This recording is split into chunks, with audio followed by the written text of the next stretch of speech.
happy sa lahat ng na-achieve mo. And sobrang akong thankful for being a loving husband, of course, and a responsible dad ka na Rabay and kay Jackson. So ayun, I just wish na mapanitili yung ating, yung samahan na, yung kahit busy ka is you make time for us. So thank you so much. Talagang ginagampanan mo yun sa amin. Kahit sobrang busy muna. It's very, ko doon, thankful ako sa'yo. So yun, happy birthday and I love you.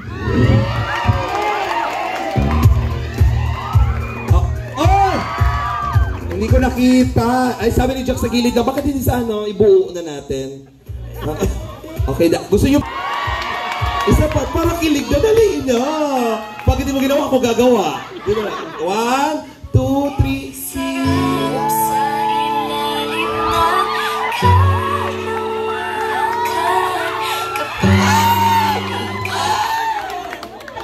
Mare, wait lang.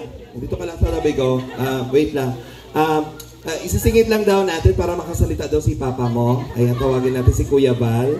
Kuya Bal, message daw po kaya. Kikis ka din daw po ni Rab. Ano po? Si Papa, syempre Papa ito. Palakpakan naman natin. 31 na pala po yung aking anak na panganay, Talagang bilis talaga ng panahon. Alam niyo po, sa totoo lang, ako po galing ng Mindanao. Hindi ko alam kung saan ako pupunta. Kasi kumbaga sa wala nang direksyon. Nagkataon naman po na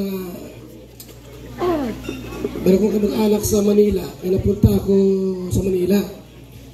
Yung diet po, di ko alam ang diet po. Ano ito? Bicol pala ito. Ang alam ko lang po, Manila. Tapos sabi ng kapatid ko, abay, umuwi ka na sa Mindanao. Sa Davao kasi nga, nabarkada ako sa mga pinsan kong mga adik na time na nagmamariwana. Pinapawin ako sa amin. Sabi ko, sige kung gano'n. Pero mayroon sa aking kamag-anak din po na sumagip. At kinuhaan niya akong sa San Juan. Matubang din po yun. At kinuha niya ako. Doon po sa San Juan, nalipat ako ng Project 3. At yung pinasan ni Ate Edna, doon pala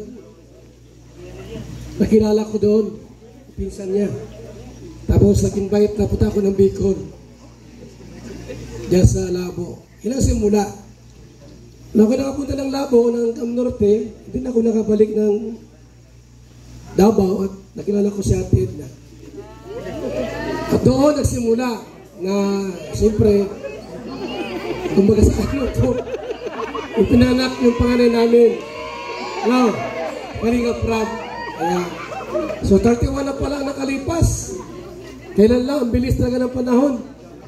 At talagang salamat sa Panginoong Diyos sapagkat ang mahalaga dito wala tayong sakit o karamdaman. Yung pagkain po nandyan lang yan. Ang mahalaga yung healthy. Yung mga anak namin, malusog. Yun ang mahalaga doon. Wala kaming sakit.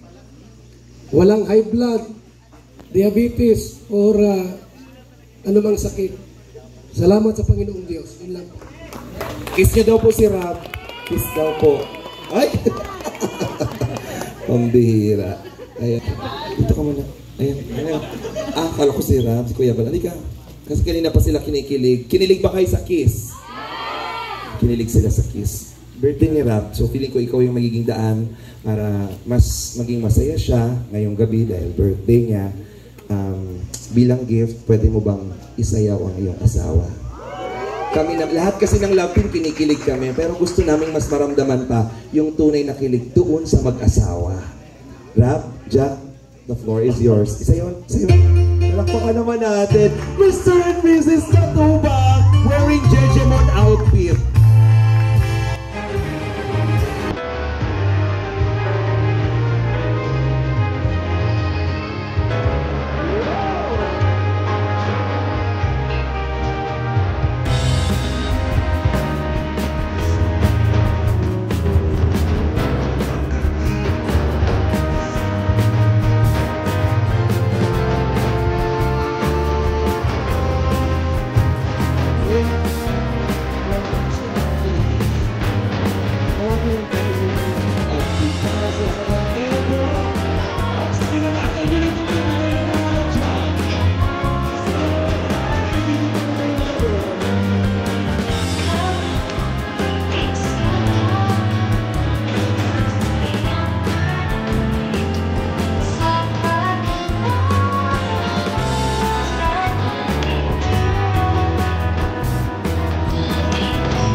Tawag kita dito sa unahan ng asto, may pinagulay-lay kita dito sa unahan.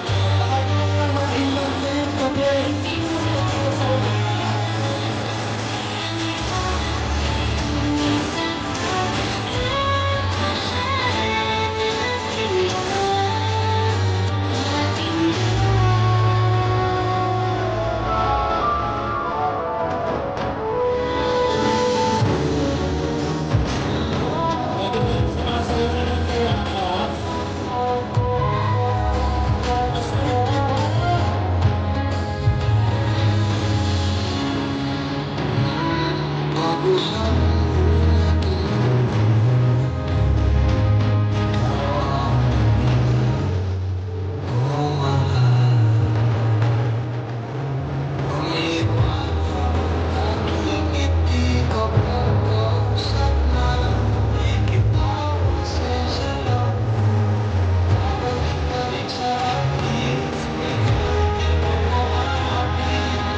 Kung pagkakaalaman na po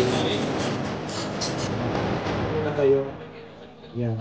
Andito po ang Mick Reese. Ang usog-usog po tayo, Biancy.